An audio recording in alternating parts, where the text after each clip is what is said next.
Breaking news తాడిపత్రిలో మరోసారి ఉద్రిక్తత చోటు చేసుకుంది. జేసీ ప్రభాకర్ రెడ్డి తన పంత నెగ్గించుకున్నారు. వైఎస్ఆర్సీపీ నేత మాజీ ఎమ్మెల్యే కేతిరెడ్డి పెద్దారెడ్డిని తాడిపత్రిలోకి రాకుండా పోలీసులు మళ్లీ అడ్డుకున్నారు. అయితే హైకోర్టు ఆదేశాలు ఉన్నప్పటికీ తాడిపత్రిలో జేసీ ప్రభాకర్ రెడ్డి కార్యక్రమం ఉందనే కారణంగానే పెద్దారెడ్డిని అడ్డుకున్నట్లు పోలీసులు చెప్పడం మనం గమనించవచ్చు. అయితే పెద్దారెడ్డిని తాడిపత్రిలో అనుమతించవద్దని హైకోర్టులో పోలీసులు లంచ్ మోషన్ పిటిషన్ దాఖలు చేశారు. హైకోర్టు అనుమతితో తాడిపత్రి వెళ్లడానికి పెద్దారెడ్డి ప్రయత్నించారు. తాడిపత్రిలో తీవ్ర ఉద్రిక్తత చోటు చేసుకుంది. దీని కారణంగా అయితే తాజాగా డీఎస్పీ వెంకటేశ్లు మీడియాతో మాట్లాడుతూ తాడిపత్రిలో జేసీ ప్రభాకర్ రెడ్డి కార్యక్రమం ఉంది, అందుకే నారాయణరెడ్డి పల్లి వద్ద కేతిరెడ్డి పెద్దారెడ్డిని అడ్డుకున్నాం.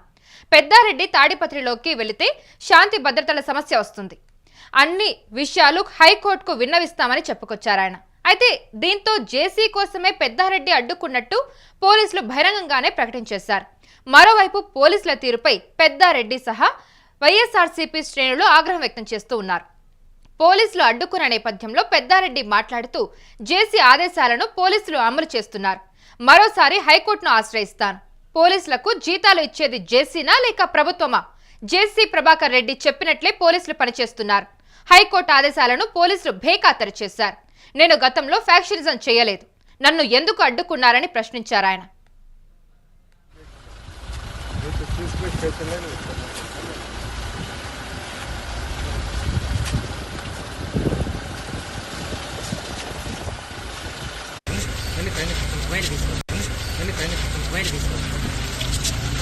క్లియర్ కట్ ఇచ్చినారు.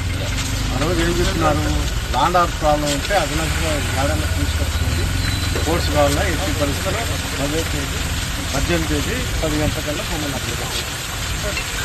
ల్యాండ్ ఆర్డర్ ప్రాబ్లం చేసేటప్పుడు పోలీస్ అధికారులే కదా చేయించింది. పోలీస్ అధికారులు చేయలేనప్పుడు మీరు ఏం చేస్తారు? ఏం ఇష్యూని ఏమని మీకేం చెప్తున్నారు? హైకోర్టు ఆర్డర్ మీ ఎస్పీ గారికి కానీ స్టేషన్ ఆఫీసర్ కానీ మీ దగ్గర అంత ఫోర్స్ లేకపోయినా పక్కన నుండి కూడా తెప్పించుకోండి. అంటే మా గ్రామం నుంచి నా ఇంటికి పోయేకి 4-5 దారులు ఉన్నాయి. డైవర్ట్ చేయొచ్చు కదా.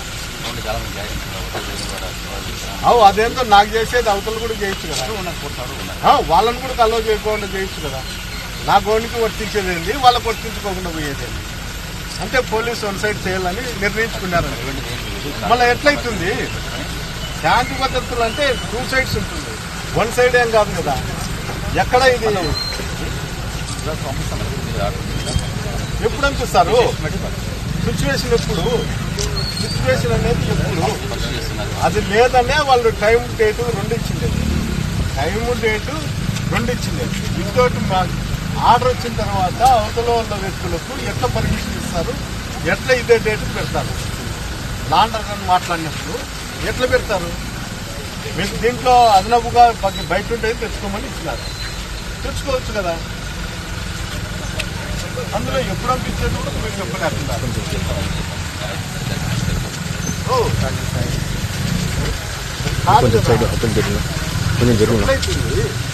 పూర్తిగా నిలబెట్టి అవునయ్యా, అది దానికోసమే మిమ్మల్ని అదనపు కోర్టు తెచ్చుకోమని చెప్పింది. ఇట్లా ఉంటాయని అదనపు కోర్టు తెచ్చుకోమని అతనే వాళ్ళు అయిపోలే పని. నేను కూడా టైం చెప్తాను కదా, టైం మారుతానే ఉంటాడు. అన్ని పంచుకోకుండా అక్కడ టైం మారుతా అంటారు. అతని మాటల ప్రకారం మీరు ఓబే చేస్తారు. హెడ్ ఆఫ్ ది బాస్ నాకు తెలిసి ప్రభాకర్ రెడ్డి మీకు అందరికీ.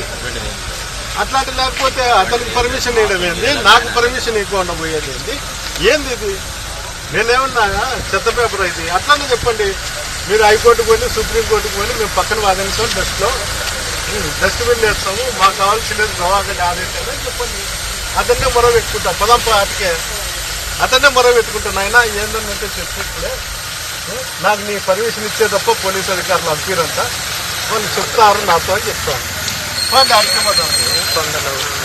ఉండి ఫోర్స్ అంతా 700-500 వచ్చినారు కదా, అంతా అతని దగ్గర ఉంటుంది. అతని దగ్గరికే పోయి అతన్నే అడుగుతా. మీ సమక్షంలోనే పోలీసు వాళ్ళు హైకోర్టు ఆర్డర్ కూడా లేదు, నీ ఆర్డర్ అయితే తప్ప నన్ను తాడిపత్రి పంపిరంతా అనేది వాళ్ళని అడుగుతా అంటే వాళ్ళని అడిగితేనే మేలు కదా. మిమ్మల్ని మొరబెట్టుకునే బదులు కోర్టు చుట్టూ మేము తిరిగే బదులు గోవాగడిని అడుగుతా, ఏమయ్యా నువ్వు చెప్తే పంపిస్తారంట, నువ్వు నీ కొడుకు లేకపోతే అంతేనంట, నువ్వేమన్నా వీళ్ళకందరికీ జీతాలు ఇస్తాండవా, లేకపోతే నువ్వు ఆడ ప్రైవేట్ సైన్యం పెట్టుకుని ఎట్లా నేను అడుగుతా. అసలు నేను చెప్తాను ఆటికి పోదాంపా, మీ అందరూ ఫుల్ ఆన్నే పెట్టండి పోలీస్ అంతా, నేను ఒకటే రమ్మంటే నేను ఒకటే వస్తాను, నాకే అభ్యర్థం. అతను ఏ విధంగా తృప్తి పడితే ఆ విధంగా తృప్తి పడిస్తాను. మీరు ఆయన సాటిస్ఫై కోసం ఉద్యోగం చేస్తాను. ఎట్లయితుంది సార్, ఎట్లయితుంది చెప్పు. కోర్టు ఆర్డర్ కూడా 2 సార్లు ఇది కోర్టు ఆర్డర్. ముందోసారి అయిపోయింది, ఇప్పుడు ఒకసారి ఏప్రిల్ నుంచి ఇది 2వసారి. మళ్ళీ ఆర్డర్ కూడా డస్ట్బినే కదా అంటే దినానికి సిచ్యువేషన్ ఎప్పుడు బాగుంటుంది. పచ్చనే అతనికి మోషన్స్ వస్తున్నాయని రోడ్లో పండుకుంటాడు, డాక్టర్లు నాటికే రమ్మని. మీరు ఆన్నే వాళ్ళకి సెట్ చేసి ఆన్నే చూస్తాను, వానికి అతనికి ఆరోగ్యం బాగాలేదు, అందువల్ల మీరు వచ్చే కాదు. ఎప్పుడైతుంది అతను డిక్లేర్ చేస్తారు, ఇక్కడ పోలీసే లేదు, నేను చెప్పిందే జరుగుతుంది. వినాయక చవితికి కూడా ఎవరిని పర్మిషన్లు అడగాకండి, ఏ ఫెస్టివల్కు పర్మిషన్లు అడగాకండి. ముందో లేదో అతను చెప్తాడు, మీకు తెలిసిందల్లా అతనికి చెప్తుందల్లా. మీరు గవర్నమెంట్ సర్వెంట్లో లేకపోతే అతని సర్వెంట్ మళ్ళీ ఏంది ఇది? ఎట్లా సార్ ఎట్లా నిలబెట్టగలుగుతారు? ఎన్నిసార్లు ఆఫీసర్లతో నువ్వే 3 సార్లు వచ్చినావు నన్ను నిలబెట్టండి, ఇది 4వసారి ఏమో. ఎన్నిసార్లు ఆఫీసర్లతో మాట్లాడతారు, ఎన్నిసార్లు క్లోజ్ చేస్తారు? ఏదో ఒకటి ఉండాలి కదా, నాకు కూడా ఏదైనా ఉండాలి కదా. నేనేదో ఏదే దేశంలోనో ఏదే రాష్ట్రంలోనూ నేను ఇదే ఆంధ్రప్రదేశ్లోనే ఉందా, ఇదే కాన్స్టిట్యూషన్, ఇదే జిల్లాలో, ఇదే జిల్లా అధికారులకే వాళ్ళు ఇంటిమేషన్ ఇచ్చారు. మీరు ఇంటిమేషన్ ఇచ్చిండేది కూడా మీరు చేయకపోతే ఎట్లా, ఏమిచ్చే చేస్తారు అదన్నా చెప్పాలి. అదన్నా చెప్తే ఆర్డర్ వచ్చేంత వరకు మిమ్మల్ని అడగని కూడా కడగదు.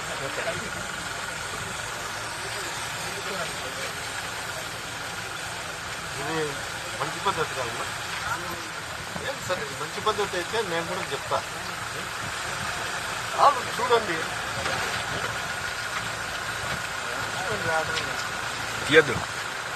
ఏం చెప్తారు, ఎంతసేపు చెప్తారు, ఇప్పుడు చెప్తారు.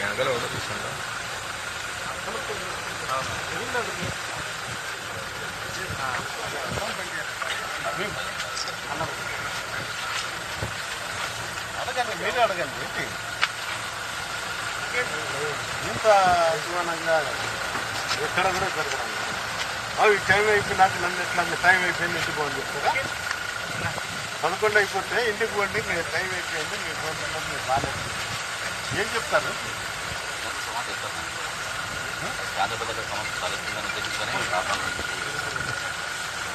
రిటర్న్గా రాసి యార్ రాయచ్చు. నాకు కథలు అన్ని